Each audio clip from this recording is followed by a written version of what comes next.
Rock and Roll Geek Show 660. Still rocking after all these years. This is the story of my rock and roll butler. This is it, the show that started it all. Often imitated, but never equal. From San Francisco, USA, online since 2004. It's the one and only Rock and Roll Geek Show. With the original Rock and Roll Geek, Michael Butler.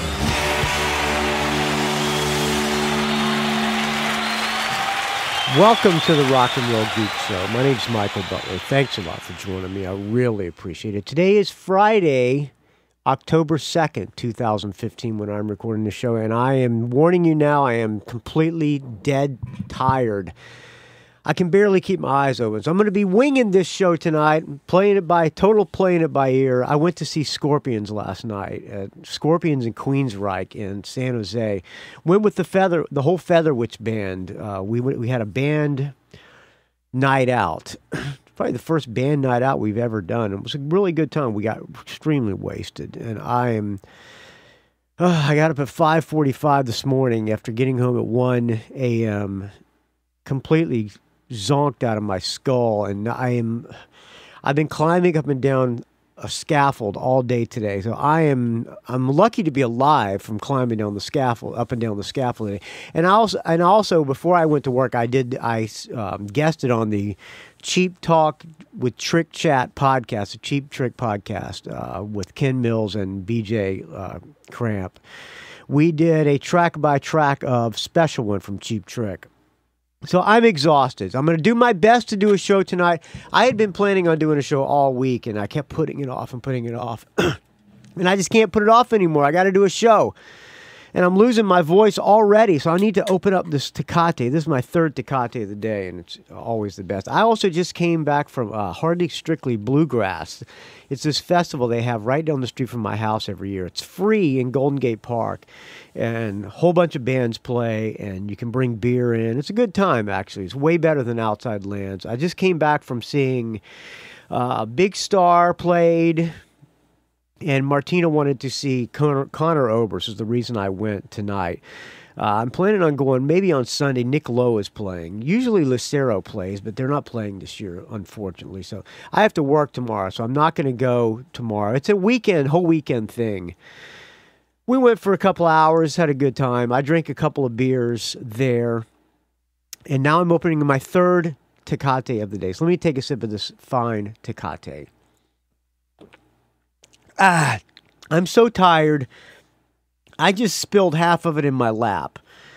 So now I'm sitting in on my chest. So I'm sitting here soaked with beer, extremely exhausted, and attempting to do a Rock and Roll Geek Show. All right, enough of my crying. Let's play some music and we'll get on with this. What's sure to be a fantastic episode, friends. Here's brand new Michael Monroe. This song is called Going Down with the Ship.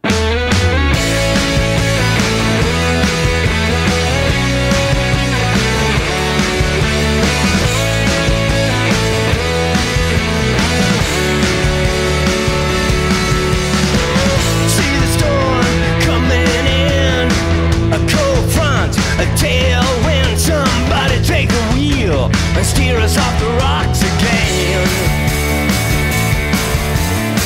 I can hear the sirens call in the darkness, seeing nothing at all. Maybe there's trouble, but nothing can touch our can. Good times will never fear the reaper.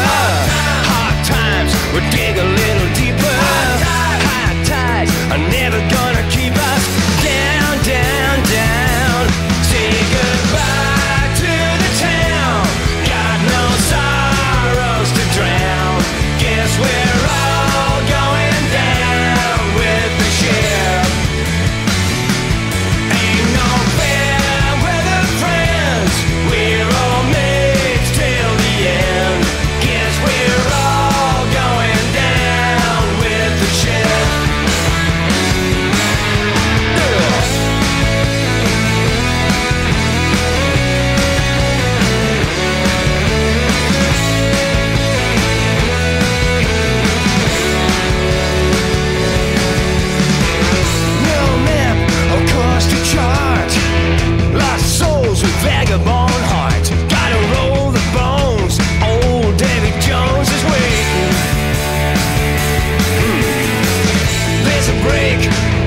sky.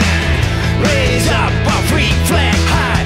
Ain't in it for the treasures, living on our reputation. Yeah, good times will never feel the reaper. Hard times will go a little deeper. High tides are never gonna keep us down, down, down. Say goodbye to the town. Got no sorrows to drown. Guess we're all going down with the ship. Ain't no fair weather friends. We're all mates till the end. Guess we're all going down with the ship. We're raging across the waters. This life is all we know. We'll leave our sons and daughters. Kiss 'em, miss 'em, we gotta go.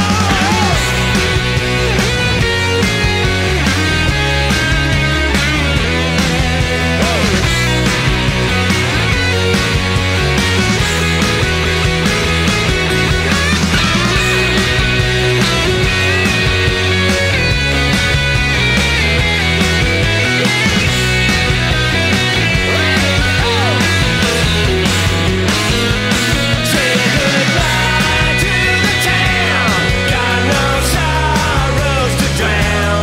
Guess we're all going down with the ship. Ain't no fair weather friends. We're all mates till the end. Guess we're all going down with the ship. Yeah, yeah, yeah.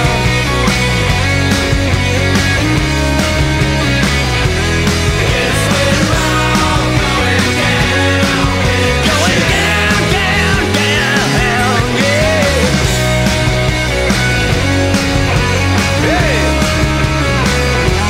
Guess we're all going down with the ship. Down, down,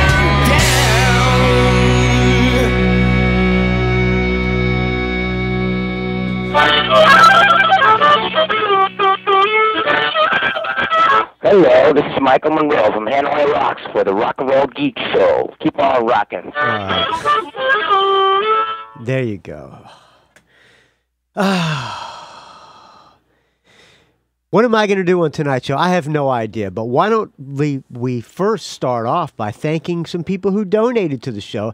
Let me see if I can find some good background music. I got a shitload of new music.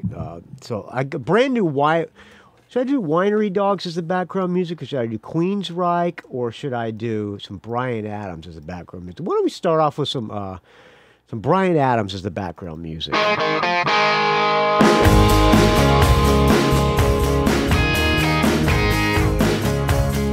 Thank you to everybody who donated this month. Which, by the way, I have a Patreon account now, and I have a brand new donor from Patreon. I'll post a link to the Patreon account as well. You can, in case you don't like PayPal, you can use Patreon, and I get donated per episode. Thank you, Robert Harvey, for donating $2 every episode on Patreon.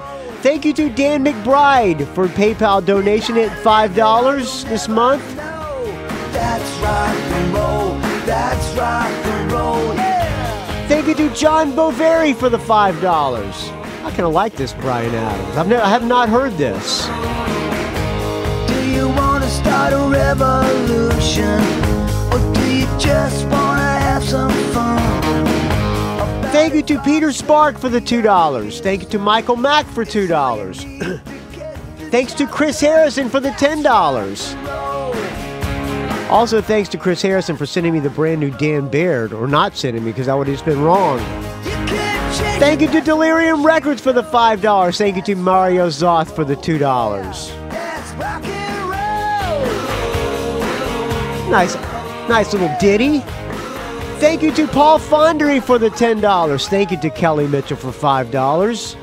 Thank you to Jeff Thieleke for the $10. David Ivy for $5. I take a sip of this fine Tecate to you, David Ivy. Thank you to Adrian Boschan, Bosch Rock in the forums. Thank you to Gregg Long. Oh, he donated $2. Thank you to Gregg Long for $5. Dave Franco, $10. Thank you, Dave. Thank you to Dean Gillispie for the $5. Thanks to James Venners for $10.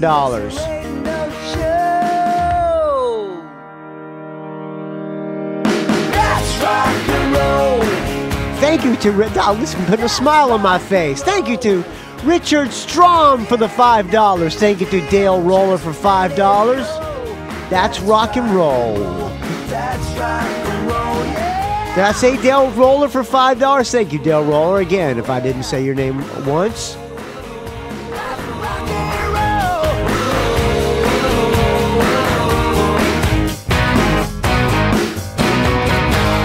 I kind of like that. Should I keep Bryan Adams going? I'm kind of afraid I'm not going to like anything else of the Bryan Adams. Fuck it, let's keep it going. Thank you to... what's the next song here? I'm going to skip it here. Thank you to... Oh, I'm liking this. People believe what they want to believe. I like Bryan Adams. Thank you to Andrew Howe for $5. Thanks to Jason Shepard for the $10. Thank you to Jer O'Carroll for the $5. But deep inside, stay true to you. You got to do what you gotta do. I like this. Thank you to Adam Gerstein for the $2. Thank you to Dave Slusher, my podcast mentor, for the $20. By the way, Dave Slusher and I are starting a new podcast on Monday called Mad at Dad. It's going to be a live show. So tune in Monday night at 7:15 p.m. Pacific time. And watch my Facebook for details. It'll be this coming Monday. Thank you to Todd Cunningham for the $10. Friend of the show and friend of mine. Thank you to Jeff Canaparoli for the $2. Thanks to Tim Horigian, the Third Shift Rock and Roll Geek, for $10. Thank you to Lars Satvedhagen for the $2.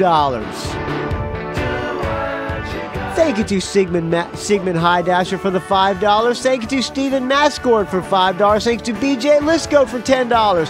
Thanks to Ralph Miller. Happy birthday, Ralph Miller. It's his birthday today. Thank you, Ralph, for the $10. I really appreciate it, friend. Also, thank you to Erica, or not thank you. Happy birthday to Erica from Featherwitch. It's her birthday today as well. Thank you to Bradford Page for the $2.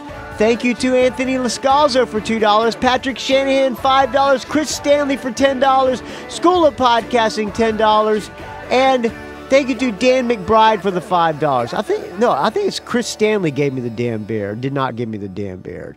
Thank you to everybody who donated. I take a sip of this fine Tecate to you. Now I'm excited about listening to the new Bryan Adams. We have to do that after the show. All right, let's pull. I got a few audio comments. Let's just take one off the top. Michael Butler, it's Jim S., the Rock and Roll Toothbrusher. Hey, Thanks for playing my AC/DC review. No problem. I went to see AC/DC last week as well on Friday. They were great. Did I talk about Scorpions? I taped the Scorpion. I did a live bootleg of Scorpions, which I may put together. They were a lot of fun. They were extremely cheesy, but it was a good time, and they played a lot of good tunes. Threw some medleys in there, but in the medleys, they played some good stuff like Speedy's Come. Pardon me, I bourbon was fine, Tecate. They played Speedy's Coming, and some good songs. They were a lot of fun. AC/DC, and Queensryche opened up. I have to say I'm not a Queensryche fan, so they weren't that good. I'll be honest with you. But AC/DC was fantastic, of course. All right, back to you, Jim S. Do it on the way to work, and it sounds good. Yeah, sounds good. Today is man. The 21st of September. Friday night, while you were recording that show, I went to see Slash and Miles Kennedy at Newclothes in Providence, Rhode Island. It's a small venue. Now, I had seen them not too long ago open for Aerosmith, I think last summer, And they were phenomenal. Obviously, they did an opening show, so it was a little bit abbreviated. And I know you're not a big fan of Miles Kennedy and his, tickle mouth singing. And on record, I would agree with you. Miles is not as good as he should be. But live, the guy fucking brings it unrealistically. Like, my favorite all-time singer for live rock and roll is Ryan James Dio. That guy could really belt out a fucking tune live. He was always on point, and he was always had an amazing range live. I think Miles is up there with him as far as his range and his ability to really nail songs down. Guy's got no soul, man. So it was a club show, which is I kind of prefer club shows to huge stadium shows because it's a little more intimate and stuff. The only problem was the way this place is set up. It's a little club in Providence that I've been to probably fucking couple hundred times. And the general admission seats on the floor, which are better seats than the reserved balcony seats. But the general admission seats, obviously, you stand where you stand. And I was with another guy that I have never been to a show before. We decided to go because we were talking about Slash, and he's a huge fan. So we went there, and we decided to stand over near the corner of the bar, which was actually the entrance to the VIP area. So it was a little bit off-putting, so to speak. So we stood there, but we kept getting walked through. So, and then people kept standing on the stairs and stuff. Set list. So they did a couple Guns N' Roses songs, which was really cool because Miles does Axl better than Axl does these days. Okay. So from the top, I looked this up because I don't know a lot of the songs well enough to have. All right. Do I need to find my Slash? So from the top, You're a Lie, Night Train. I'm on a night train. I don't know what You're a Lie is. So let me see if I can pull up my Slash. Okay. I gotta download all these albums. Ugh. You know what? I don't even have the new Slash anymore because. Or wait a minute, maybe I do. No, I don't. Since I lost my iTunes, so good. Well, there you go. Which was just fucking phenomenal. Got the crowd going really well. Avalon, Standing in the Sun, Don't know. Back from Cali, Wicked Stone, Double Talking Jive, which was shocking. Double Talking Jive! Use Your Illusion. I'd never seen them do that before. I don't know what that one is. You Could Be Mine. You could be mine, but you're way out of line. Nailed that, but I don't think Miles. Where your hot feet booning in a band. I don't know the words. Actually sang that. I think Miles grabbed the guitar and started playing the guitar, and one of the bass player maybe. Okay. Maybe it was the other guitar player sang it.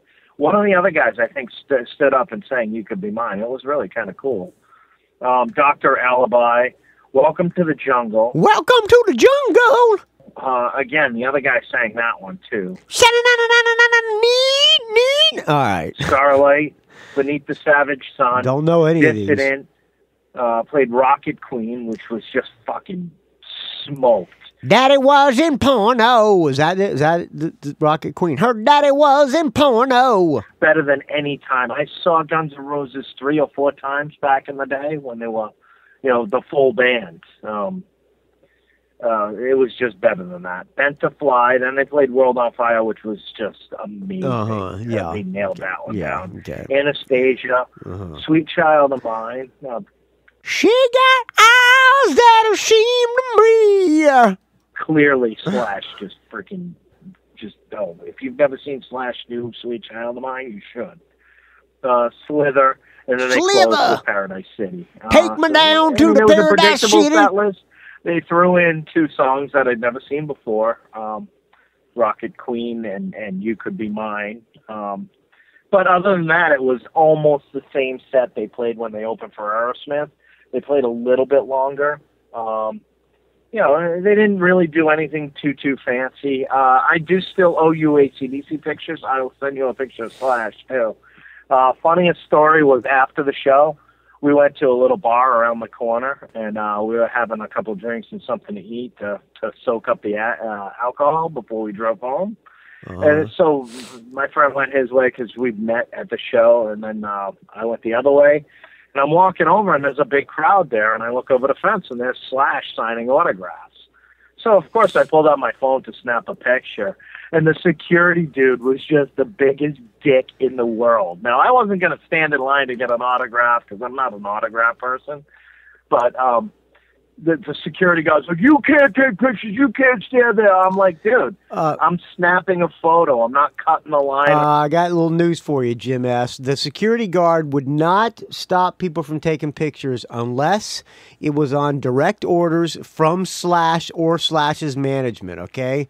So don't think it's the security guy who's an asshole. He's just following orders, Jim S. Or anything else. I'm like, you know what? Why don't you just come around the fence? I'll stand right here and wait for you to walk your fat ass around, you fucking pussy. And did you call him a fucking pussy? He just kind of laughed at me, and he just put his hand on the guy, and he goes, be cool, dude. He's just snapping a photo. See, that's called good cop, bad cop, Jim S. Trust me, Slash did not want his picture taken. It was on direct orders from Slash or Slash's management, or both. And it was just kind of totally rock and roll for the guy to just go, just be cool, man. I thought that was pretty awesome. So then, I went home, but it was a good show. The sound was really good. Small club. It sounded good. I know you're not a big Miles Kennedy guy, no. But the guy brings it live, and if you've never seen him live, it might change your whole attitude. No, it won't. No, it won't. Whether or not you like the guy. Because I've seen him twice live now, and if he came back tomorrow, I would buy another ticket because he's really good live. All right, stay frosty, buddy. I gotta go. All right, gotta go.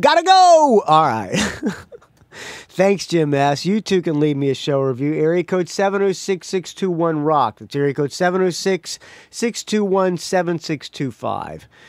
What do I want to do? I want to play another tune. Oh, there's a little bit of news here. Revamped Ratt to embark on the Re-Invasion Tour. Let me see if I can pull this up on the blabbermouth here. Apparently, the drummer, Bobby Blotzer, who is the CEO of WBS Incorporated. I guess that's I don't know what that means, but it's the Ratt organization. They're called WBS Incorporated, and he's the CEO. After a 5-year battle over trademark issues, doing everything he could to appease and reassemble the band, Ratt drummer Bobby Blotzer, the CEO of WBS Incorporated, Ratt's touring entity and the sole and exclusive owner of the Ratt trademarks, is taking control of the Ratt brand and is taking his new version of the group back on the road, bringing fans the songs they love and the shows they've missed, and continuing to build upon Ratt's legendary legacy. His revamped Ratt. They played earlier under Bobby Blotzer's Ratt Experience. Now he's just calling it Ratt.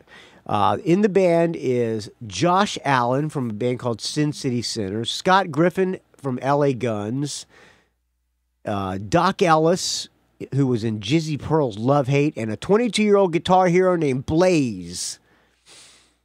All right, so Bobby Blotzer has Ratt going. Let me close that. And the story continues. Warren DeMartini is totally against Bobby Blotzer using the Ratt name for a tribute band.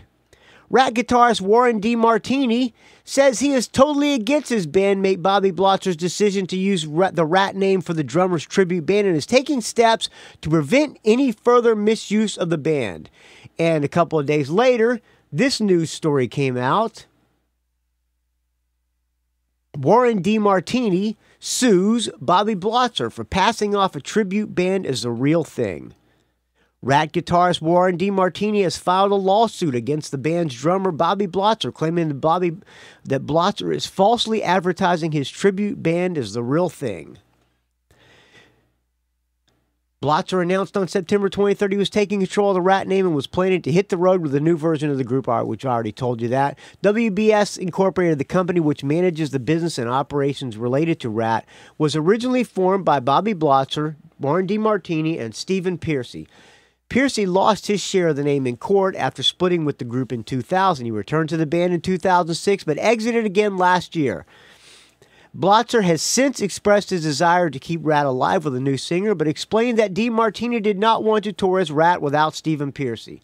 Well, in defense of Bobby Blotzer, what else is the guy going to do? He needs to make a living, and he probably can't get any gigs as the Ratt Experience, so he's got to use the name Ratt. When Jet Boy toured with, Facebook's blowing up here. When Jet Boy toured as with Stephen Pearcy, some of the gigs it was billed as Ratt.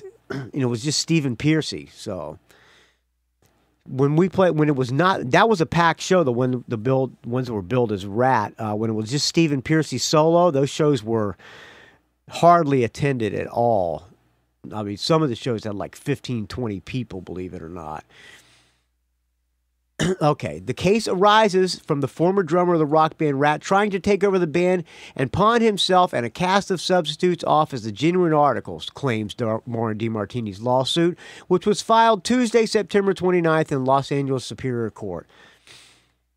Four remaining members of Ratt currently disagree. Okay, blah, blah, blah, blah.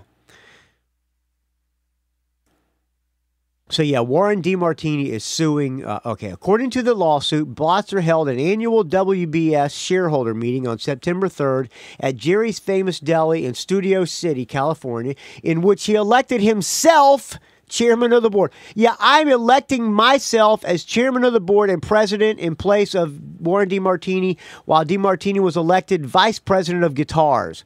Okay. I'm Bobby Blotzer. I'm in Jerry's Famous Deli. I'm holding a shareholder meeting, which, by the way, no one else showed up to except for me. I am hereby declaring myself as chairman of the board and president of Ratt and WBS, whatever we're called. And I'm going to go ahead and place Warren DeMartini. I'm going to elect him vice president of guitars. This is a fucking joke, man. Vice president of guitars. All right, well, there you go. A big mess going on in the Ratt camp. Does anybody really care? Not me, but I thought it was a humorous story. The Ratt Reinvasion tour, the band looks ridiculous. They're all wearing wallet chains and leather pants and zippers and affliction clothes, and they just look completely goofy. So good luck to Bobby Blotzer and Warren DeMartini in their counter lawsuits and lawsuits against each other. Speaking of lawsuits, Scott Weiland is being sued by former attorneys. Do I need a douchebag clip of the week in this? I don't think I have it with me here. So, according to TMZ, let me see if I can find a douchebag. All right, here we go. From the files of the rock and roll geek, it's the douchebag. According to TMZ.com, former Stone Temple Pilots and Velvet Revolver singer Scott Weiland has been sued by the law firm who represented him in 2013 when he was being sued by his STP bandmates for allegedly sabotaging their tour. G&M Law claims that it worked many hours for Weiland and filed a countersuit against the band on his behalf, but Weiland dropped the firm a year later and failed to make good on his tab. In other words, he stiffed the law firm, never paid his bills. The law firm adds that the lawsuit was in the lawsuit that it was cooperative during the transition to the singer's new legal representation, but still failed to see compensation for the work they did on the case. They're suing him for $50,000. There you go. Scott Weiland being sued. Good luck to Scott Weiland. I don't know how you're going to get $50,000 out of Scott Weiland, but yeah, there you go. All right, let's play a song. Let's play a brand new Dan Baird, and we'll get back with the rest of this train wreck episode. I have not heard this whole album. This is actually the only song I've even begun to listen to. I just now downloaded it like this morning, and I haven't had a chance to listen to it. So we will listen to it together. Brand new Dan Baird and Homemade Sin. The record is called Get Loud. This song is, I'm just pulling it out because I like the title. It's called Thin Disguise.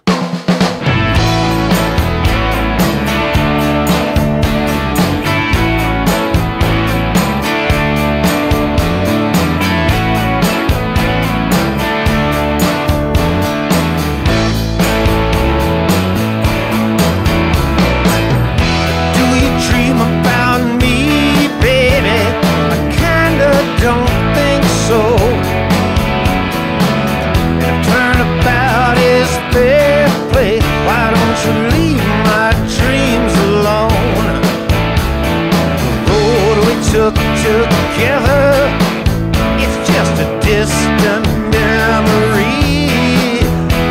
So why am I thinking all about you and the way things could never be? Listen to the wind sigh. Oh my, how time flies. And my heart is a fool in a thin disguise.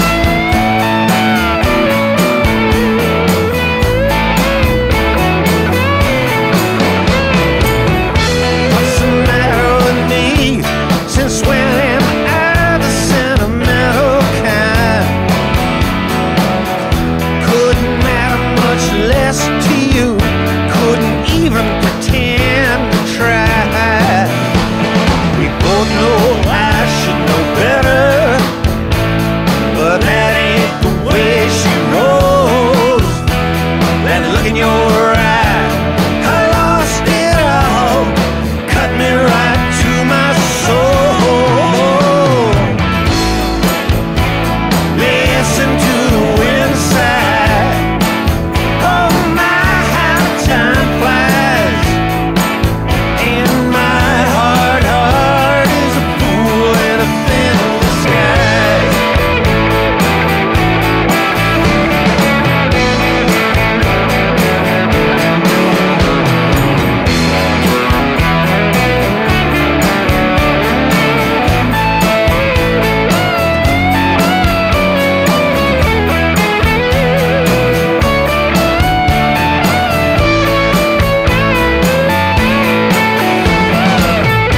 Little piece of you, oh, a big old chunk of me.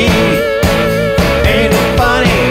No, it ain't funny, but that's the way things are gonna be. Yeah. Listen to the wind sigh. Oh my, how time flies. And my heart is a fool in a thin disguise. Listen to the wind sigh. Oh my, how time flies. And my heart is a fool in a thin disguise.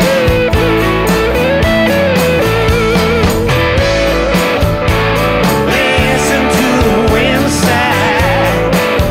Oh my, how time flies. Listen to the wind sigh. Oh my, how time flies. Come on, listen to the wind sigh. Oh my, don't time fly. Come on, listen to the wind sigh.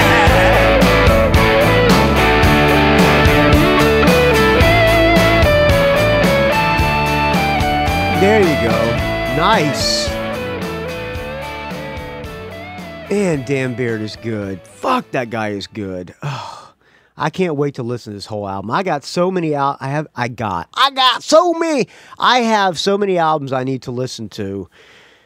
They're coming. It's going to be hard to do a top 10 this year. 'Cause the light albums that I like. All right, let's do another show review, shall we? Here we go. Here we go. Caller, are you there? Hello, caller. Caller, are you there? Oh, it's a spinning beach ball. Hey, Michael Butler. This is Paul, the rock and roll engineer. Hey, Paul. I'm with a lifelong friend of mine, David Sanders, rock and roll therapist. Nice. Rock and roll therapist and the rock and roll engineer together in one call. Friend of the show, written in several times. Yes. We are calling to give you a show review of the Van Halen show 2 nights ago in Dallas at the DEXA Arena. David and I and 2 other guys went and saw Van Halen. Boys Night Out, BKO. 1984 tour at Reunion Arena back in 1984. The same 4 guys, 31 years later. Nice. Van Halen show, Wednesday night, DEXA Arena. So, want to let you know how the show went. Same 4 guys went to the 1984 tour, and then the same 4 guys went to the most recent tour. I want to know which was better. Rock and roll engineer. David, they opened up. I saw them. By the way, I saw them on the 1984 tour as well, and I saw them on this tour. And I will go down on record as saying they were better on the 1984 tour. Opening song. Excellent. Michael Butler, first of all, how's it going? How are you doing? I'm super great. Couldn't be better. Glad to hear it. Yeah. So, opened up with Light Up the Sky. Yes. Light Up the Sky! Van Halen 2, my favorite Van Halen album, as everybody knows. Album, which is Van Halen 2. Fantastic way to open. Yes. Great bass line with Wolfie. Yeah. And that song just rocked. Went into Running with the Devil. Running with the Devil. Same set I saw. Really tight. Dave, of course, was kind of off on his own planet half the time. Yes. It works because the band is tight, the band is with it, and Dave kind of goes off, but it all works. Yeah, we were talking during the show. It seems several times like Dave, he's like this cartoon character up there. Eddie and Alex, and even Wolf, who was a little bit in the background, but even Wolf, the band is so tight. And Dave is just crazy. He's going crazy. He's got that goofy grin on his face the whole time. He's like a gnat. He kind of flipped around the stage. Yes. He's doing big smiles and kind of bouncing around, and Eddie's kind of rolling his eyes. But at the same time, it looked like they genuinely were having a great time. Yeah. Oh, yeah. So after Running with the Devil, then he went immediately, early in the set, after Light Up the Sky and Running with the Devil, immediately went into just 2 absolute just jaw droppers from Van Halen. Romeo's Delight, Everybody Wants Some. Nice. 2-song set early in the line. Everybody wants some. Define some. That's what he said. Which I thought was awesome. Absolutely. And Women and Children First is my all-time favorite Van Halen album. And okay. So I was pumped that they dipped into Women and Children First early. Yeah. They then went into something off 1984, Drop Dead Legs. Deep cut. Drop Dead Legs. Did a deep cut. It's actually is that not deep? my favorite song, but they seem particularly energized doing this song, especially Alex. Alex was crushing it on this song, and it sounded really good. And, the next one, another deep cut, Feel Your Love Tonight. Yep. I can't wait to feel our first album. Great tune. Yep. That's, again, one of my favorites. Super harmonies on that song. And the song ends with the chorus, basically, with just vocals. Yep. And what was awesome is that the crowd, which there must have been, I'd say, it was a packed house. I guess 10,000 people. Yeah, maybe more. I don't even know. The song ends with the crowd singing along, Feel Your Love Tonight. And DLR looked up kind of like, hey, and gave the crowd a thumbs up. Yeah. It was one of those shows where everybody's just kind of high-fiving each other, even if they're strangers, high-fiving each other throughout the show. That's the kind of show that you like to go to. Shows where everybody's having a good time and there's good feelings all around. A good rock and roll crowd. Now, then he went into Somebody Give Me a Doctor, which was awesome. My favorite, one of my favorites, also off of Van Halen 2. Somebody give me a doctor. All right, I'm going to shut up. That song rocked. Again, the crowd was totally into it. Then they hit a new song. Also, during Somebody Give Me a Dr. Dave, with the good nonverbals, at one point, pretended to check his pulse. Oh, yeah. So, well done, DLR. Pretending to check his pulse during Somebody Get Me a Doctor. Okay. Yep. Nicely done, DLR. And they went into a new one off of what's the new album? Different Kind of Truth. Yeah, She's the Woman. She's the Woman! Pretty tight, and of all the songs, that you could tell Dave was doing less ad-libbing on that one. He kind of stuck to the lyrics, and because that was one of the newer ones that maybe everybody didn't know. Then they went into I'll Wait, and then right out of I'll wait till your love comes down. I'm coming straight. All right. Alex went into his drum solo, which I would give a solid B+ to A-. I thought that was pretty good. B+? No. The drum solo? No, it was horrible. The one kind of head-scratcher moment of the drum solo was that there was like keyboard, like backing keyboards. It was lame. Like some sort of gay disco. Or salsa thing going. It's like, I got to say this. Scorpions last night, the drum solo, that guy named Kotak or whatever his name is, that drum solo was great. The guy was something about that Kotak guy that I really like. I've never even heard of the guy. He was kind of a little clowny, but I liked the guy. He had the rock and roll spirit. He was good for Scorpions. His drum solo was better than Alex's, and I've seen plenty of good drum solos from Alex, but this one of this show was not one of them, in my opinion. The gay disco behind it, I just don't get it. Come on, Alex. You don't need any type of weird little piped-in effect. Weird little piped-in keyboards like Alex. Just hit the gong more and do away with the keyboard. Get the fire going. And then out of the drum solo, probably my favorite all-time Van Halen song went into Little Guitars, which I thought just rocked. Little Guitars Both on that changed out. Little Guitars, a diver down. Their guitars before the song came on stage with Little Guitars. Knocked that out. I love that tune. It's just Eddie at his best. And the riffs on that song I thought were just awesome. Awesome. Next was Dance the Night Away. Dance tonight. Also off of Van Halen 2. To Dave Bill on the song. I think literally he had a 10-minute rant about different lead singers. It was actually pretty hilarious. Yeah, he was talking about lead singer feuds with their lead guitarist. So he mentioned what John Bon Jovi. Wait a minute. Hold on. I got to back that up. I don't hear what you're saying. He at his best. And the riffs on that song I thought were just awesome. Awesome. Next was Dance the Night Away. Dave did kind of spiral into Daveville on the song. I think literally he had a 10-minute rant about different lead singers. It was actually pretty hilarious. Yeah, he was talking about lead singer feuds with their lead guitarist. So he mentioned what John Bon Jovi. He jokes. And he totally dealt with it head on. And he was talking about how lead singers and lead guitarists don't get along. He was looking right at Eddie. Talking about how he and Eddie really love each other. It was pretty fun. I did notice Wolfie looked like he was like taking a nap, kind of backstage, kind of leaned up against the stage, like, all right, are you done yet, DLR? But overall, it sounded good. And they did, during his whole kind of monologue, they did hit a short Jamie's crying riff. Alex and Eddie hit maybe just like a 10-second. Calling Dave Jamie's a crybaby, riff, which was pretty cool. Yeah. All right, we'll speed it up, Michael. I know you guys are busy, so jump into Beautiful Girls. We guys are busy. Yeah, we're real busy. Rock and roll engineer. Sorry, we are real busy. So speed it up. Van Halen 2 sounded really good. Women in Love, underrated song. Oh, Women in Love. Make up your mind. What's that? Is that on Van Halen 2?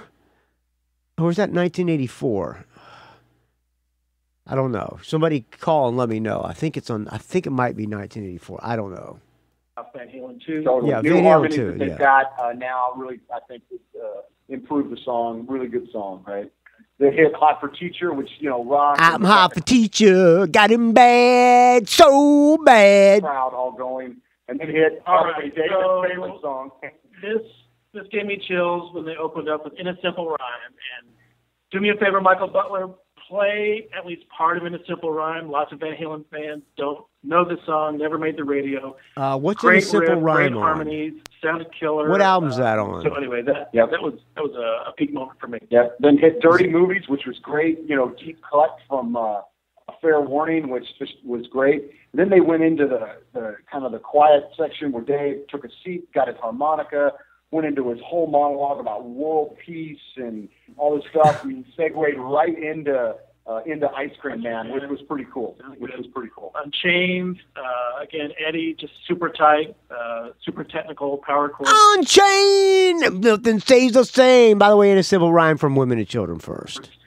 The sound at the stadium wasn't great, but still, Eddie killed it. Yeah. It sounded awesome. Yeah. Ain't Talking About Love, the fist first pump album, chorus at the obviously. end. 8,000 people pumping their fist. Yeah. Hey, hey, Hey, hey, hey! Sounded awesome. Yeah, then they went, right after that, that was kind of the end of the concert. It was clearly moving into Eddie's solo. So directly from my notes that I took during the show, here's what I wrote down. Eddie solo, cathedral riff into a mean street. Into a mean street riff, into an eruption riff, back to another cathedral riff, back to an eruption riff, back to a cathedral riff, back to an eruption riff. It was epic. Nice. Eddie is tight as ever. Okay. And crowd was chanting, Eddie, Eddie. And he generally seemed to be enjoying himself up there. I've seen him 4 times, and he really seemed to be having fun. Yep. I know we're almost out of time. After guitar solo, the classics, Panama, and, of course, Jump. Didn't bother with the going off stage, coming back with the encore. I appreciated that. Yep. They played for a solid 2 hours, and after the show, we all had old Van Halen concert T-shirts. The strangers were coming up to us and high-fiving. Everybody was so pumped after the show, and I think that's the mark of a good show, if everybody's super pumped after the show. And so, again, saw this band with these same 3 guys in 1984. 31 years later, feel blessed to still be super good friends with these guys. Paul came in from Oregon. Everybody coming in from different parts of the country. We see them again 31 years later. So it was a great time, and Michael Butler, we just enjoy the show. Keep up the good work. Enjoy the concert reviews from other guys. So, we love your show. Listen to all your podcasts. Hopefully, you're opening a 3rd or maybe even 4th Takata right now. I'm getting ready to open my 4th one. All right, stay frosty. Exactly. Stay frosty, friends. All right, here's a little bit of In a Simple Rhyme for these guys.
Against an icy sky, and I heard bells ringing. I think I heard an angel sigh, and she said, there'll be times, there will be times. You're gonna hear the angels singing. You're gonna hear the angels sing. They'll say,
All right, there you go. That's for the rock and roll engineer and rock and roll therapist. I think it's therapist was also called. All right, another show review, and I think we'll be done with, or another audio comment. I'm not sure if it's a show review or not.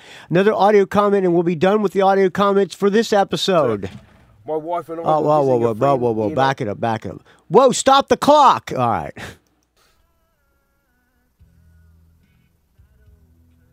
G'day, Michael Butler. G'day. Oh, Michael Persh from Adelaide in Australia. Sitting in a bar in Adelaide podcast. Australia, mate. How you doing, buddy? I'm super great. Couldn't be better. Thanks for great to hear it. I expected no different, my friend. Exactly. It's been a long time since I did a show review. Michael Persh, good guy. You can tell he's a good guy just by hearing his voice. He's got that good guy voice. I gotta get together with Michael Persh and go drink. I gotta get together with Jim S. also and have a beer, and I gotta get together with the rock and roll engineer and rock and roll therapist too. I'll probably bore those guys to death, but I got a feeling I probably wouldn't bore Michael. I'd probably bore them all to death. Actually, I'm a pretty boring guy in person. But this one was too good not to drop it over to you. Just so happened by pure chance, I've just come back from London.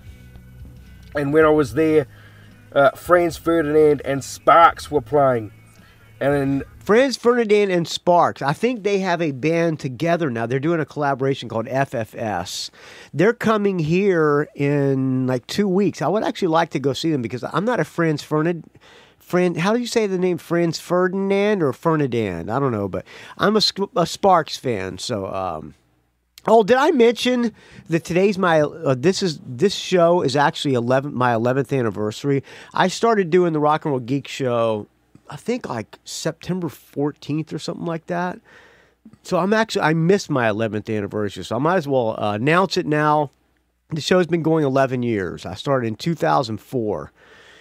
So I'm a month late. We're 3 weeks late on my 11th anniversary. So I will call this the 11th anniversary episode. So happy anniversary to me! Back to you, Michael Persh.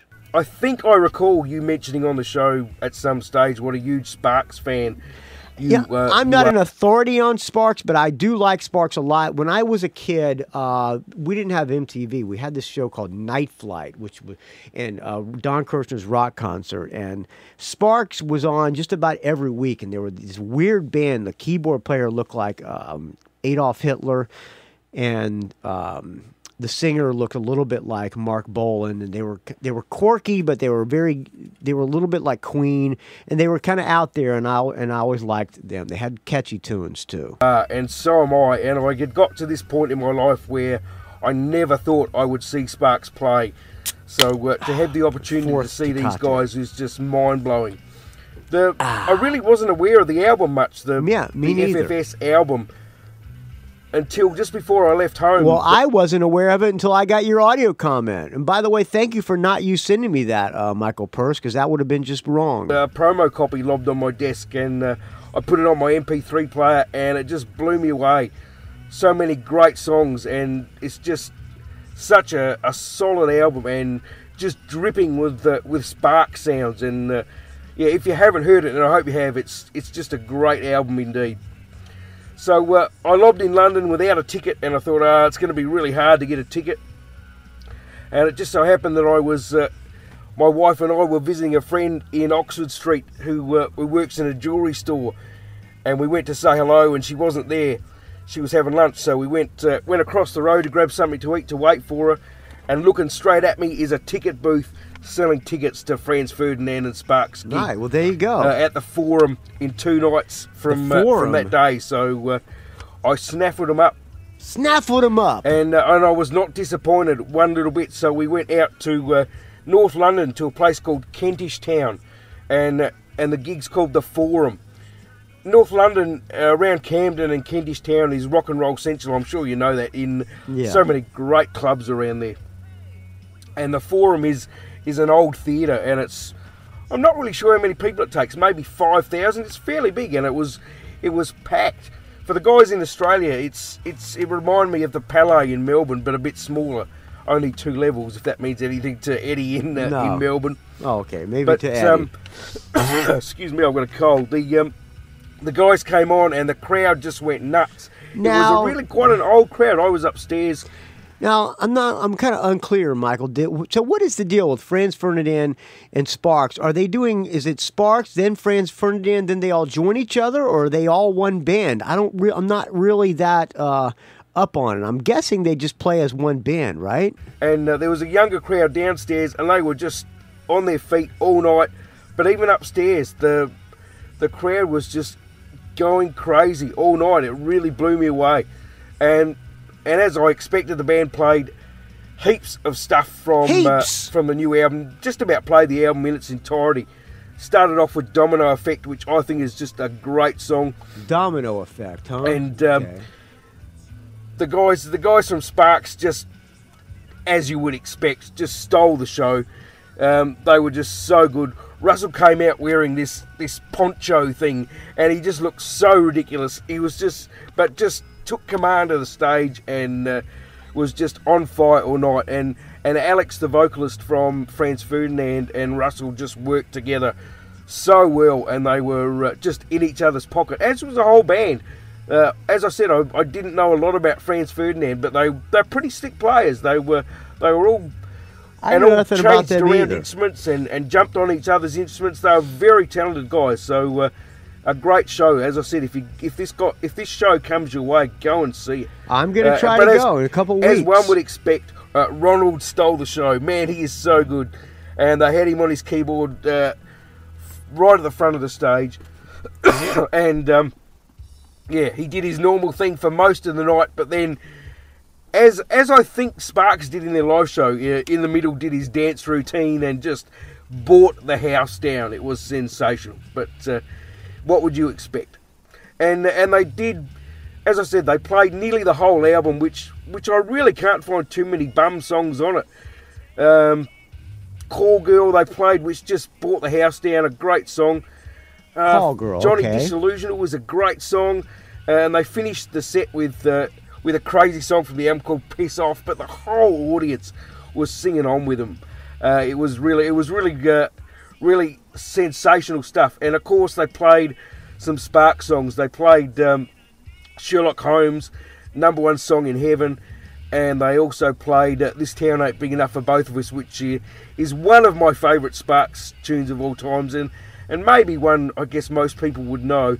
And I was hoping that they would play Beat the Clock, which is my favourite Stars tune, but wasn't to be. But anyway, it was a fantastic night, and just such a thrill to see Sparks live on stage when I never thought it would happen. So I hope this continuation of these two bands goes on, because they are sensational. And as I said, if you get a chance to see them, man, they are rocking, and the stage show is great.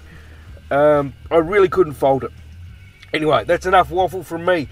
Hope you're doing well, man. Keep up the good work. Always listen to the show, and love to hear you. Stay frosty from Australia, my friend. Friend. Stay frosty, Michael Persh. Okay, so I got the FFS album, and now I don't know how this sounds because I have not listened to it at all. I heard the single, Johnny Delusional, but I'm going to take it on Michael Persh's recommendation and say, I'm going to either play Call Girl or Piss Off. I think I'm going to play Piss Off. I've never heard this song, so if this song sucks, I'm going to call an audible and come back in and get out of this. So we'll see. I'm going to take Michael Persh's word and hope that this song doesn't suck, because I'm not a Franz Ferdinand fan. I know nothing about the band, but I like Sparks. So here is Piss Off from Franz Ferdinand and Sparks, also known as FFS. Piss Off. Here we go. Piss Off. Spinning beach ball, and then we'll go into Piss Off. I hate my... Can somebody please send me a... You get the run around from him. Whoa. Hold on. Whoa. Okay. Let's try that again. Can somebody please send me a new computer? Because my computer is about ready for the trash heap. All right, try this again. Here's Piss Off from Franz Ferdinand and Sparks. You get the run around from him, the run around from her, the run around. You get the put you down from him, the put you down from her, the always put you down. You get the shake you down from him, the shake you down from her, the always shake you down. Get to the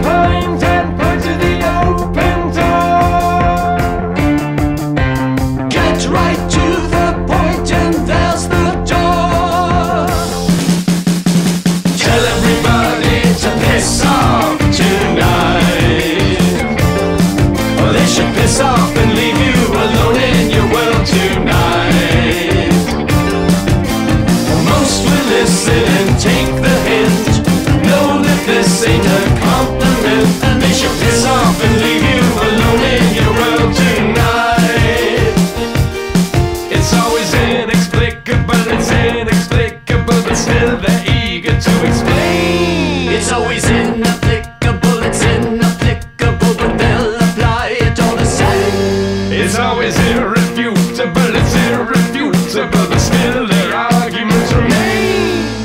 Get to the point and point to the open door. Get right to the point and there's the door. Tell everybody to piss off tonight. They should piss off and leave you alone in your world tonight. Most will listen and take the hint. Know that this ain't a compliment, and they should piss off and leave you alone in your world tonight. I gaze into my crystal ball. I see a future free for all, where football and cheap alcohol has shook me to the core. I'll enjoy each minute, so I'll add to my portfolio of epithets and Cheerios that never fail to score. I want to fantasize, but the essential parts are never there. I want to socialize, but then I look around and just don't care. I want to harmonize, but all the voices sound beyond repair. Get to the point and point to the open door. Get right to the point and there's the door. Tell everybody to piss off tonight. They should piss off and leave you alone in your world tonight. Tell everybody to piss off tonight. They should piss off and leave you alone in your world. Piss off and leave you alone in your world. Piss off and leave you alone in your world tonight. Piss off. Piss off. Piss off. Piss off.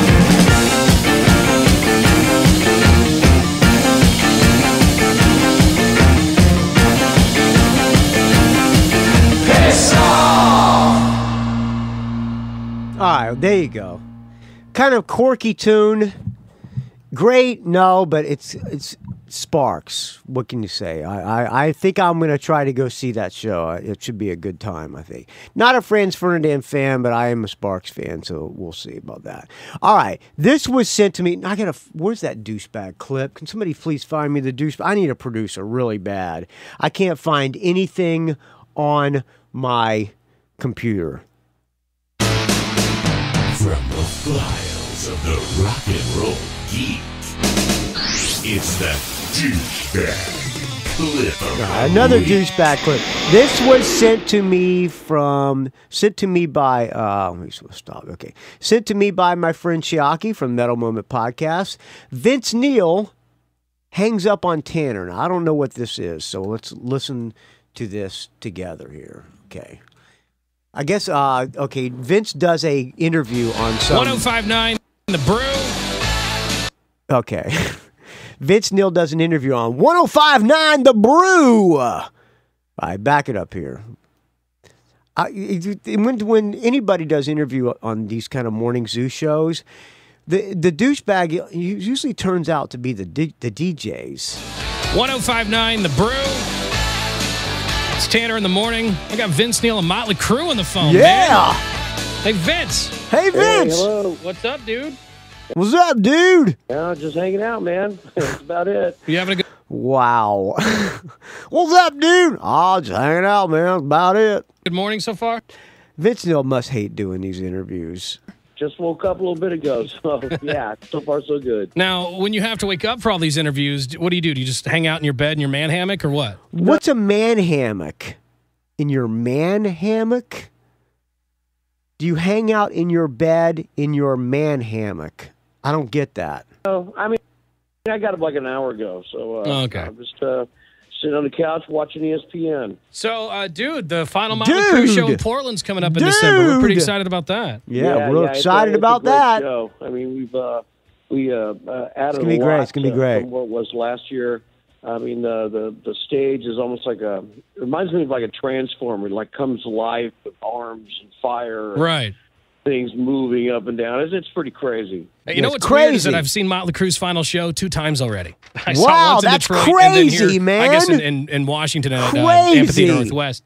And then I'm looking forward to seeing it again in December. It's a really good show. That's crazy. Yeah, it's a lot of fun. And for us on stage, I mean, it goes by so fast. Yeah. I mean, that 2 hours just kind of snaps by because every song there's something going on. And it's just a lot of fun. The set list is really good.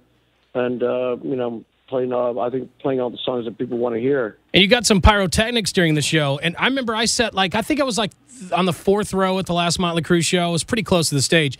And I could feel the heat. Oh, I can't even imagine what you or Tommy's feeling. Is it scary? Okay, this interview's lame. No, I mean, for me, it's easy because of my back's to it.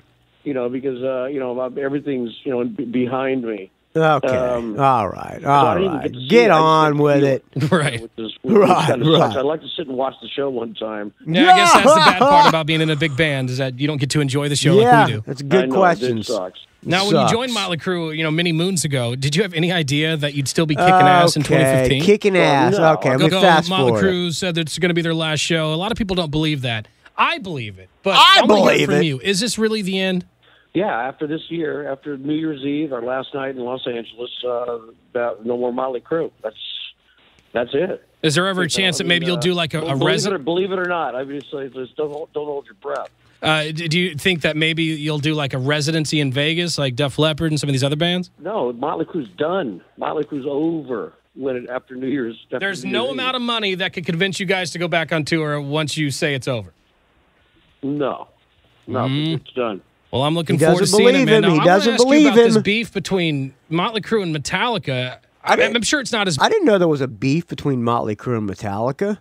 Big as the internet's making it out to be, but Lars and Metallica did accuse you guys of performing to a backing tape during, I think, the 1997 American Music Awards. They do use backing tracks. I know for a fact that Motley Crue uses backing tracks. Appearance. And Nikki responded saying, dear, I love Nikki's response to Lars. He says, "Dear sweet fat balding Lars, love the makeup, babe.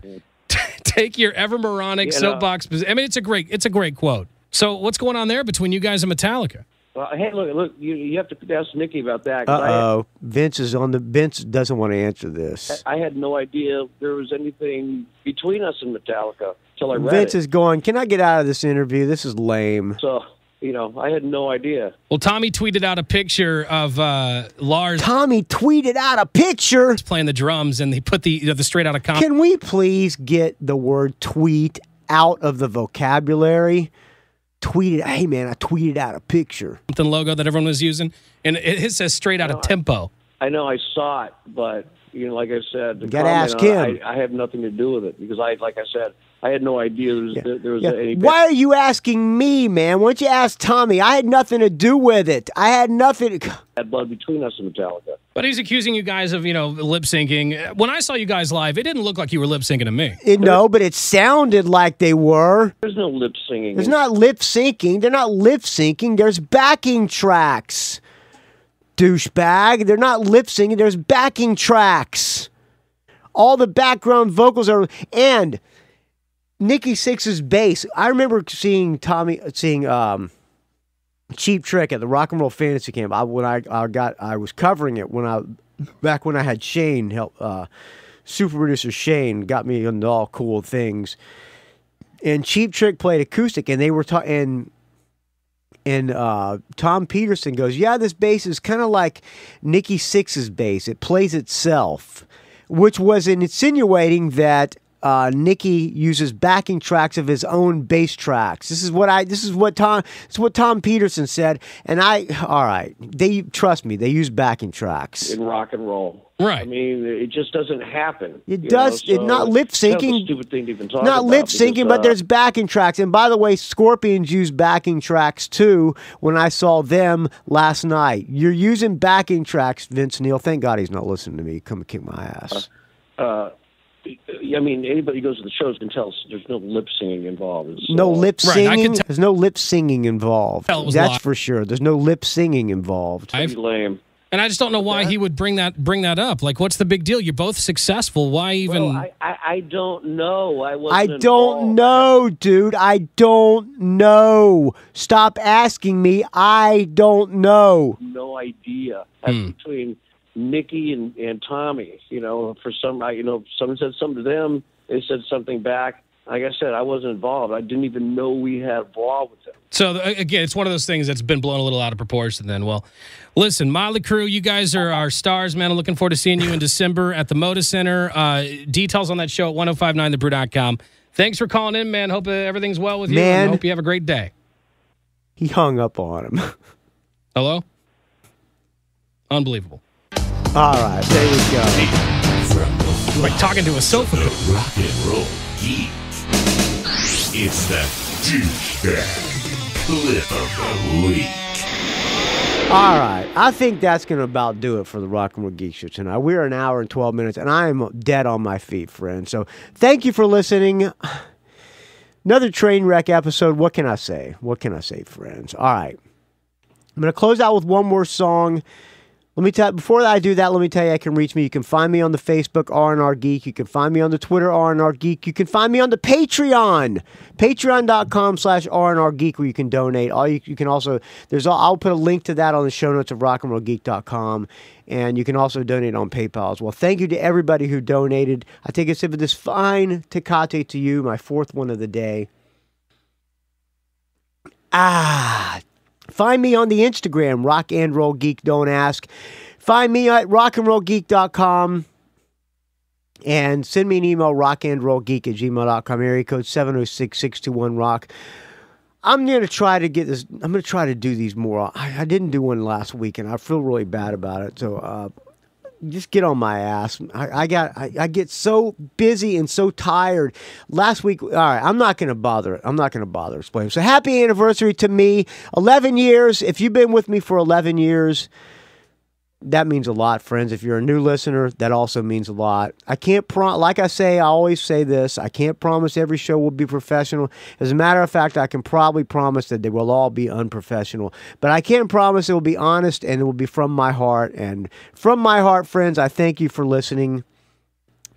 Leave me a show review on iTunes as well. Everybody's asking for that. So leave me an iTunes review if you have a chance. All right, enough of me talking. I'm going to close out with some Aerosmith song. They just put out Aerosmith Rocks Donington 2014. This is a live version of Aerosmith at Donington last year. Here's No More, No More. We'll talk to you tomorrow? No, we'll talk to you very soon, friends. Blood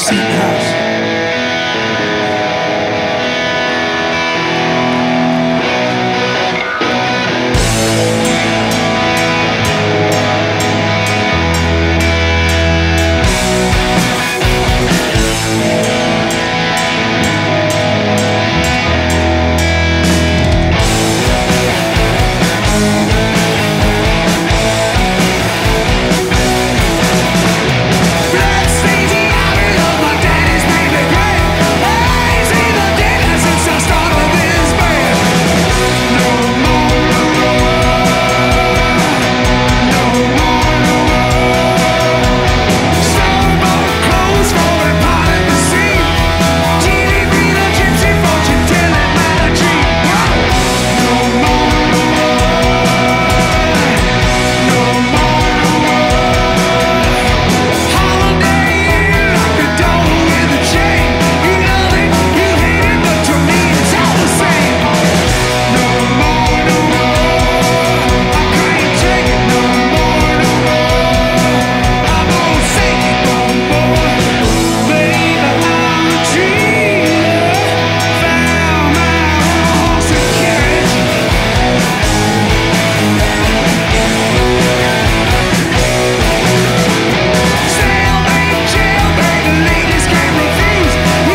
the Rock and Roll Geek train wreck.